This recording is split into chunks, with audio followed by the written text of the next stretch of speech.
शादी को अभी कुछ ही वक्त हुआ था और अभी तक उसने अपने ससुराल में रसोई का काम नहीं संभाला था।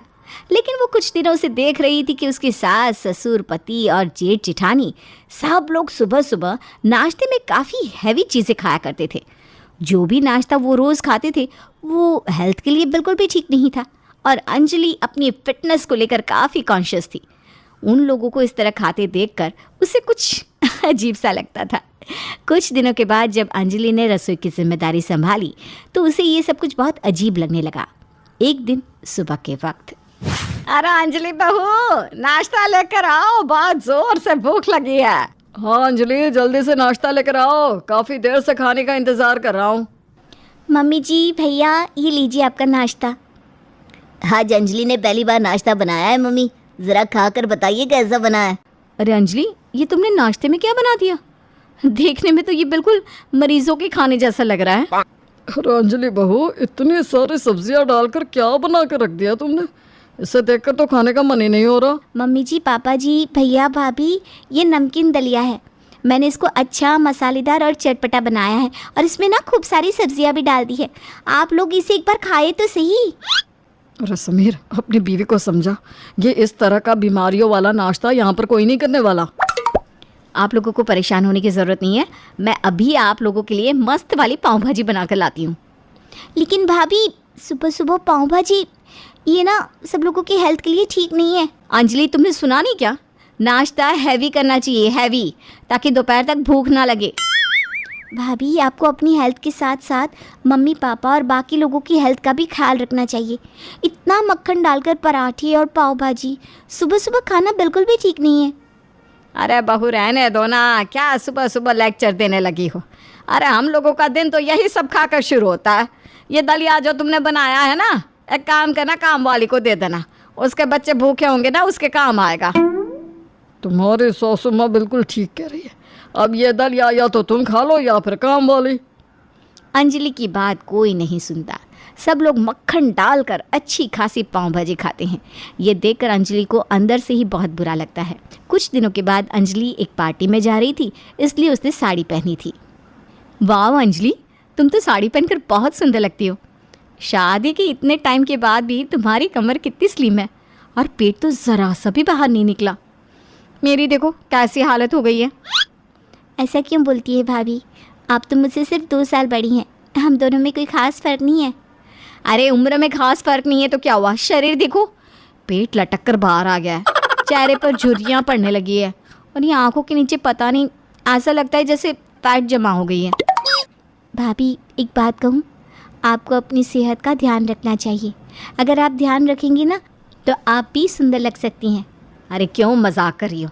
क्या मेरा पेट वापस तुम्हारे पेट जितना स्लिम और सुंदर हो जाएगा? हाँ हाँ, बिल्कुल हो सकता है, बस आप कुछ दिन मेरी बात मान लीजिए। अच्छा ठीक है, कुछ दिन के लिए जैसा तुम कहोगी मैं वैसा करने को तैयार हूँ। ठीक है, तो फिर कल से आप नाश्ते में उल्टी सीधी चीज़ें खाना बंद करेंगी और स्प्राउट, दलिया, पोहा जैसी हेल्दी चीज़ें खाएंगी। खूब सारी ग्रीन वेजिटेबल और फ्रूट्स। समझ में आया? ठीक है भाई, तुम्हारा नुस्खा भी कुछ दिन आजमा कर देख लेती हूँ, अगर काम कर गया तो अच्छी बात है। अगले दिन सुबह के वक्त नाश्ते के समय अंजलि और दीपिका दोनों ही रसोई के अंदर जाती हैं, लेकिन दीपिका अपने ससुराल वालों के लिए छोले भटूरे बनाने लगती है। ये क्या कर रही है भाभी? मैंने आपको कल ही समझाया था ना। अरे अंजलि, इन लोगों को समझाने का कोई फ़ायदा नहीं। ये देखो, मैंने तुम्हारे और मेरे लिए ओट्स बना कर रखे हैं। छोले भटूरे और बाकी की चीज़ें तो बाकी घर वालों के लिए हैं। लेकिन हमें उन्हें भी समझाना चाहिए ना भाभी। अरे जाने दो ना, कोई फ़ायदा नहीं है। जब मैं शादी होकर आई ना तो मैं भी तुम्हारी तरह बात करती थी लेकिन देखो अब हो गई ना बिल्कुल उनकी जैसी। और इस तरह से दीपिका एक बार फिर अपने ससुराल वालों को नाश्ते में छोले भटूरे खिला देती है दोपहर के वक्त। अरे दीपिका, अंजलि कहाँ हो? ज़रा इधर तो आओ भाई। क्या हुआ मम्मी जी? मम्मी जी सब ठीक तो है ना? आपकी तबीयत तो ठीक है? अरे सीने में ना बहुत भारी भारी सा लग रहा है। ऐसा लग रहा है जैसे किसी ने मेरे कलेजे पर पत्थर रख दिया हो। तबीयत कुछ ठीक नहीं लग रही बहू। मम्मी जी आप चिंता मत करिए, मैं अभी समीर को फ़ोन करके ऑफिस से बुला लेती हूँ। हाँ बेटा जल्दी कर, मुझे ना थोड़ी घबराहट सी भी हो रही है।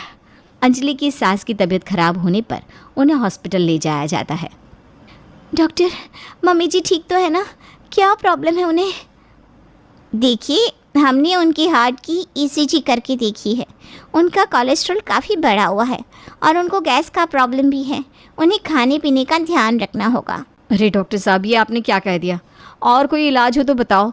खाने पीने का कंट्रोल तो हमारे घर में कोई नहीं करने वाला। देखिए, अभी सिचुएशन ठीक है। अगर इन्होंने अपना खान पान नहीं सुधारा तो आगे चलकर बहुत बड़ी प्रॉब्लम हो सकती है। ठीक है डॉक्टर, मैं पूरी कोशिश करूँगी कि मम्मी जी अपना खान पान सुधार लें। अंजलि की सास घर आ जाती है और अगली सुबह दीपिका को अपने पास बुलाती है। क्या हुआ मम्मी जी, आपको कुछ चाहिए था? आज ना आलू के पराठे खाने का बड़ा मन कर रहा था। एक काम कर बहू, गर्मा गर्म आलू के पराठे बना और उसके साथ ना चटनी बनाना, और हाँ, दही ज़रूर लेकर आना। ठीक है मम्मी जी, अभी मैं मस्त वाले आलू के पराठे बनाकर लाती हूँ आपके लिए। अरे अरे अरे, ये आप क्या करने जा रही है भाभी? कल ही तो मम्मी जी हॉस्पिटल जाकर आई हैं। आपको पता है ना डॉक्टर ने क्या कहा था? अरे डॉक्टर को गोली मारो। अब इंसान कुछ खाए भी ना। हम इस दुनिया में आते हैं, कमाते हैं किस लिए? क्योंकि हम अपने मन का खा सकें। लेकिन फिर हम अपने उसी पैसों को डॉक्टर को देते हैं, क्योंकि हम ठीक से खाते नहीं, हम अपनी सेहत का ध्यान नहीं रखते। अरे तो क्या करूं, बिना खाए पीने जीना शुरू कर दूं? देखिए मम्मी जी, दुनिया में खाने पीने की इतनी चीज़ें बनी हैं और वो हमें खानी भी चाहिए, लेकिन कब क्या खाना है उस बात का ध्यान रखकर। देखिए, आप अगर मेरी बात मानेगी ना तो आपकी तबीयत बहुत अच्छी हो जाएगी और उसके बाद आप ये सारी चीज़ें खा भी सकेंगी। अंजलि के लाख समझाने पर भी उसकी सास उसकी कोई बात नहीं सुनती और नाश्ते में आलू के पराठे खाती है। ये देखकर दीपिका अंजलि को किचन में बुलाती है। क्या हुआ भाभी? अरे अंजलि, मैंने तुमसे कहा था ना, इस घर के लोगों पर कोई असर नहीं पड़ने वाला, लेकिन देखो तुम्हारी बात मानकर मुझ पर असर ज़रूर पड़ने लगा है। क्या मतलब? अरे आज मैंने 2 साल पुराना एक ड्रेस निकाल कर पहना जो मेरे शरीर में घुसता ही नहीं था, और अब देखो बड़े आराम से आ गया। मैंने आपसे कहा था ना, अगर आप सुबह सुबह नाश्ते में इस तरह की हैवी चीज़ें खाना बंद कर देंगी और सारा दिन हेल्दी खाना खाएंगी तो आप फिर से पहले की जैसी सुंदर हो जाएंगी। अरे मेरी तो छोड़ो, लेकिन बाकी के घर वालों को कैसे समझाया जाए? अगर इन्हें पता चल गया ना कि हम इनसे छुपकर अलग नाश्ता बनाते हैं तो सासू माँ तो हमें सूली पर लटका देंगी। जानती नहीं हो क्या, हमारे घर में अलग से नाश्ता बनाने का रिवाज ही नहीं है। बात तो आपकी सही है, लेकिन क्या किया जाए? मम्मी जी को समझाना तो बहुत मुश्किल है। अगले दिन सुबह के वक्त, अरे दीपिका बहू, भाई नाश्ता लेकर आओ, बड़ी ज़ोर की भूख लगी है। कितनी बार कहा कि सुबह 8 बजते ही नाश्ता लगा दिया करो। अरे भाभी, आज नाश्ते में क्या बनाया है ये तो बताओ। हाँ, मुझे भी जल्दी ऑफिस निकलना है, फटाफट से खा कर जाता हूँ। आज ना पूड़ी और आलू की सब्ज़ी बनाई है। अरे वाह भाई वाह, मज़ा आ गया। आज तो नाश्ता करने में अलग ही आनंद आएगा। क्या बात है मम्मी, अब तो हॉस्पिटल से आते ही वापस पूड़ी और छोले खाने लगी है। अरे अच्छी बात है ना, मम्मी को खाने पीने का इतना शौक है। ढंग से खाएंगे पिएंगे तो जल्दी ठीक हो जाएंगी। बिल्कुल ठीक कहते हैं आप लोग। मम्मी जी आप अच्छे से खाइए, आपकी तबीयत ठीक होती है ना तो घर का माहौल भी अच्छा रहता है। अंजलि और दीपिका की सास और बाकी के सब घर वाले हैवी नाश्ता करने की आदत नहीं छोड़ते, लेकिन कुछ ही दिनों में दीपिका की हेल्थ में चेंज आने लगता है। वो बहुत स्लिम और सुंदर नज़र आने लगती है और एक दिन इस बात को दीपक ने महसूस किया। दीपिका, ये मेरी नज़रों का धोखा है या वास्तव में तुम पहले से स्लिम हो गई हो? तुम्हारी कमर का साइज तो काफ़ी कम लग रहा है। ये सब उस भारी और अनहेल्दी नाश्ते को छोड़ने के बाद हुआ है। लेकिन आपसे कहने का क्या फ़ायदा, आप तो मेरी सुनेंगे नहीं। अरे आपका भी तो पेट निकल कर बाहर आ रहा है, अच्छा लगता है क्या ये? साफ साफ बताओ क्या कहना चाहती हो। ये बात मुझे अंजलि ने बताई और मैंने उसकी बात मानकर अनहेल्दी नाश्ता करना छोड़ दिया, तो देखो मैं फिर से पहले की जैसी खूबसूरत हो गई हूँ ना। तुम्हारा कहने का मतलब है कि मेरी हेल्थ पर भी इस बात का असर होगा? अरे 15 दिन ट्राई करके तो देखिए, एकदम स्मार्ट हो जाएंगे पहले की तरह।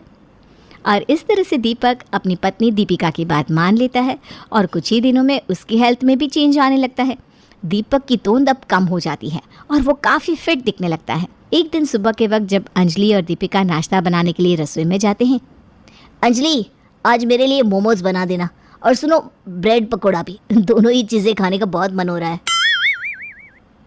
लेकिन मेरे लिए तो प्लीज़ ओट्स लेकर आना। ये सुनकर समीर हंसने लगता है। भैया आपकी तबीयत तो ठीक है? हाँ, आप नाश्ते में ओट्स खाएंगे? लगता है दीपक पर हमारी छोटी बहुरानी अंजलि की बातों का असर होने लगा है। अरे बेटा, अंजलि की बात सुनने की कोई ज़रूरत नहीं है। अरे उसे तो खुद कुछ खाने पीने का शौक नहीं है, इसलिए बस वो ये चाहती है कि इस घर के लोग भी खाना पीना छोड़ दे, ताकि इन दोनों को कुछ बनाना ही ना पड़े। ऐसी बात नहीं है मम्मी, जब से मैंने अंजलि के हिसाब से भारी नाश्ता करना बंद किया है तब से मेरी सेहत पर बहुत असर पड़ा है। हाँ, लग तो मुझे भी रहा था। कुछ दिनों से तू बड़ा कमज़ोर लग रहा है बेटा। पहले कितना अच्छा मोटा पेट था तेरा। लेकिन मम्मी, उस मोटे पेट की वजह से शरीर में बीमारियां बनने लगी थी। मुझे तो लगता है कि मैं अभी ठीक हूँ। हाँ भैया, अभी आप बिल्कुल ठीक है, और अगर ऐसे ही रहेंगे तो आगे भी ठीक रहेंगे। ऐसे तो जब देखो तब लेक्चर देने की लगी रहती है। ठीक है, जिसे नहीं खाना ना खाए, मुझे तो आज मोमोज खाना ही खाना है।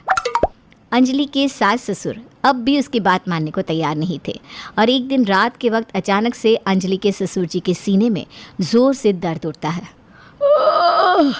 ये दर्द, अचानक से मुझे बहुत दर्द हो रहा है।